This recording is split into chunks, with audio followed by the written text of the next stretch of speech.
نبی پاک صلی اللہ علیہ وسلم نے میدان محشر کے احوال کو بیان کرتے ہوئے فرمایا لا تزول قدم ابن آدم یوم القیامت حتی یسأل عن خمس، ابن آدم کے قدم قیامت کے دن اپنی جگہ سے ہل نہیں سکیں گے یہاں تک کہ اس سے 5 چیزوں کے بارے میں پوچھ نہ لیا جائے۔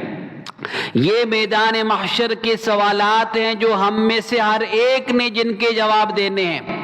سب سے پہلے سوال عن عمرہ فیما افنا، عمر کے بارے میں پوچھا جائے گا، زندگی کے بارے میں پوچھا جائے گا کہ زندگی کس مشغلہ میں خرچ کی، جو اللہ نے وقت عطا کیا، جو اللہ نے مہلت دی، اس سے کتنا فائدہ اٹھایا۔ اللہ رب العزت قرآن پاک میں جہنم والوں کا تذکرہ کرتے ہوئے فرماتے ہیں وَهُمْ يَصْطَرِخُونَ فِيهَا، وہ اس میں چیخیں گے، چلائیں گے اور کہیں گے ربنا اخرجنا نعمل صالحا غیر الذی كنا نعمل، اے اللہ ہمیں اس جہنم سے نکال لیجئے، ہم اچھے کام کریں گے، ہم نیک کام کریں گے، ہم ویسے کام نہیں کریں گے جو ہم نے پہلے دنیا میں کیے تھے۔ اللہ کہیں گے اولم نعمرکم ما یتذکر فیہ من تذکر وجاءکم النذیر، کیا ہم نے تمہیں عمر نہیں دی تھی، کیا ہم نے تمہیں زندگی نہیں دی تھی، کیا ہم نے تمہیں وقت نہیں دیا تھا جس میں نصیحت حاصل کرنے والا نصیحت حاصل کر سکتا تھا۔ وجاءکم النذیر، اور تمہارے پاس ہمارے ڈرانے والے بھی آئے تھے۔ وہاں انسان کفِ افسوس ملے گا کہ میں نے اپنی آخرت کے لیے تیاری کیوں نہیں کی۔ اللہ رب العزت فرماتے ہیں وَجِيَ يَوْمَئِذٍ بِجَهَنَّمَ يَوْمَئِذٍ يَتَذَكَّرُ الْإِنسَانُ، جس دن جہنم کو لایا جائے گا یومئذ یتذکر الانسان، اس دن انسان نصیحت حاصل کرے گا، سمجھ جائے گا۔ وَأَنَّى لَهُ الذِّكْرَى، اس وقت سمجھنے کا کہاں وقت ہے، وہ کون سا نصیحت حاصل کرنے کا وقت ہے۔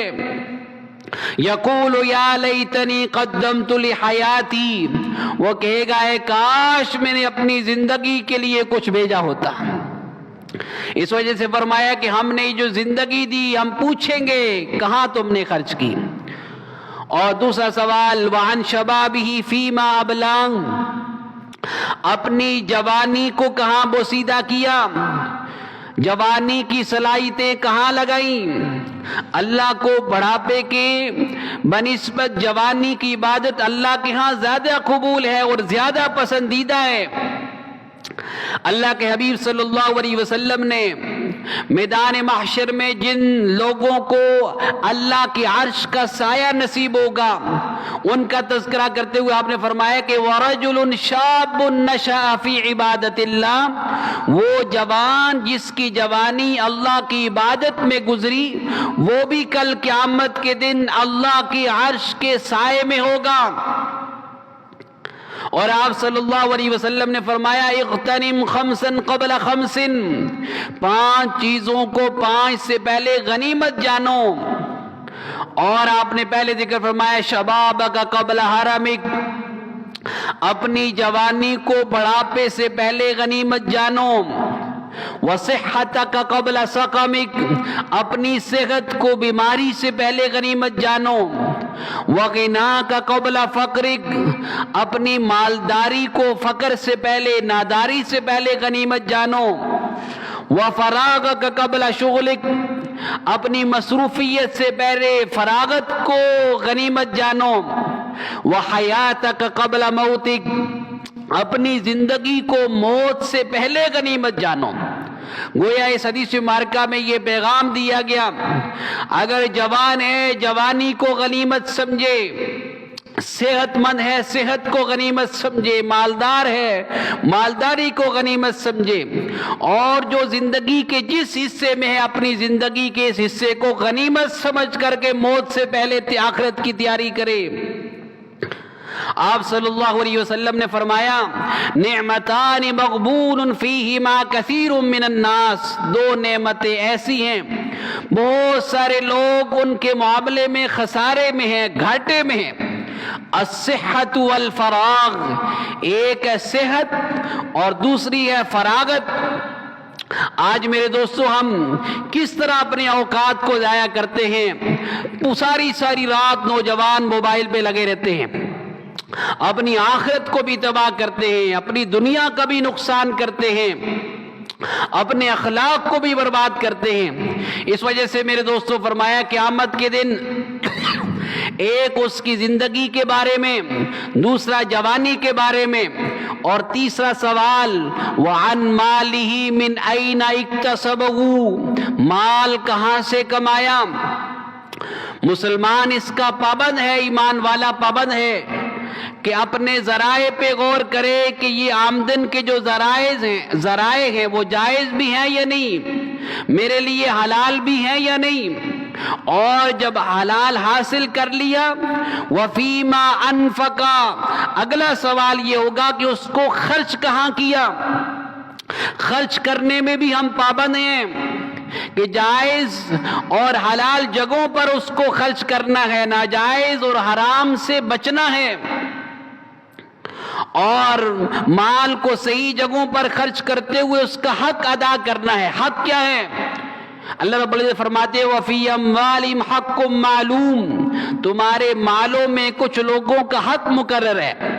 اللہ وہ کون لوگ ہیں؟ لِلسَّائِلِ وَالْمَحْرُومِ، اللہ نے جواب دیا وہ سائل ہے، مانگنے والے ہیں، والمحروم، اور مجبور لوگ ہیں، نادار لوگ ہیں، جو مانگتے تو نہیں، سفید پوش لوگ ہوتے ہیں۔ جیسے فرمایا کہ لا يسألون الناس الحافا، جو لوگوں سے لپٹ کر نہیں مانگتے، ایسے لوگوں کا خود خیال رکھنا پڑتا ہے۔ تو فرمایا کہ یہ مال کا حق ہے کہ اس کو صحیح جگہوں سے کمانا بھی ہے اور اس کو صحیح جگہوں پر لگانا بھی ہے۔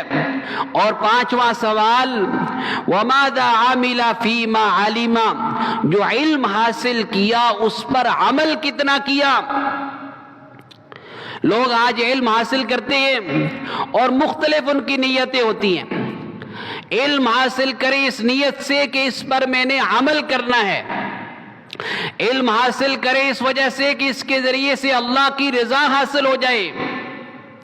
اگر کوئی بندہ علم اس نیت سے حاصل کرتا ہے کہ دوسروں سے مقابلہ کرے، اور اس کی نیت یہ ہے کہ لوگ اس کو بڑا عالم کہیں یا بڑا مطالعے والا کہیں، اس کے بارے میں نبی پاک صلی اللہ علیہ وسلم نے فرمایا کہ من طلب العلم، جس نے علم حاصل کیا اس نیت سے، لیجاری بہ العلماء، کہ علماء سے وہ مقابلہ کر سکے، او لیماری بہ السفہاء، یا جاہلوں سے بحث مباحثہ کر سکے، او یصرف بہ وجوہ الناس الیہ، یا لوگوں کے نظریں اس کی طرف اٹھے، لوگوں کے چہرے اس کی طرف اٹھے کہ لوگ یہ کہیں کہ یہ بہت بڑا عالم ہے، یہ بڑا مطالعے والا ہے۔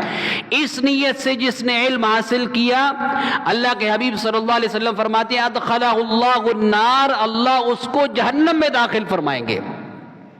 اس وجہ سے میرے دوستو علم کی زیادتی اور اس کے علم کے حصول کے لیے کوششیں یہ مطلوب ہیں۔ نبی پاک صلی اللہ علیہ وسلم کو یہ دعا سکھائی گی ربی زدنی علما، اے اللہ میرے علم میں اضافہ فرما، لیکن اس میں نیت یہ ہو کہ میں اس پر عمل کر لوں اور اس کے ذریعے سے میں اپنی آخرت کو سنوار لوں۔ تو یہ ایسا علم ہے جو دنیا آخرت میں اس کے لیے نجات کا ذریعہ بنے گا، اور ایسا علم جس کا مقصود عمل نہ ہو اس کو علم نافع نہیں کہتے۔ اور یہی وہ علم ہے جس سے نبی پاک صلی اللہ علیہ وسلم نے پناہ مانگی، اور آپ نے فرمایا اللہم انی اعوذ بک من علم لا ينفع، اے اللہ میں ایسے علم سے پناہ مانگتا ہوں جو مجھے نفع نہ دے۔ اس وجہ سے میرے دوستو ان 5 سوالات کو ہم یاد رکھیں کہ ان کے ہمیں جواب دینے ہیں۔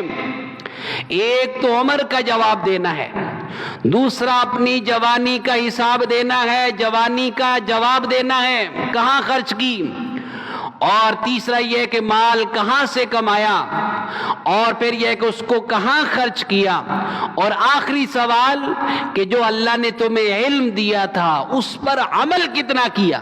یہ 5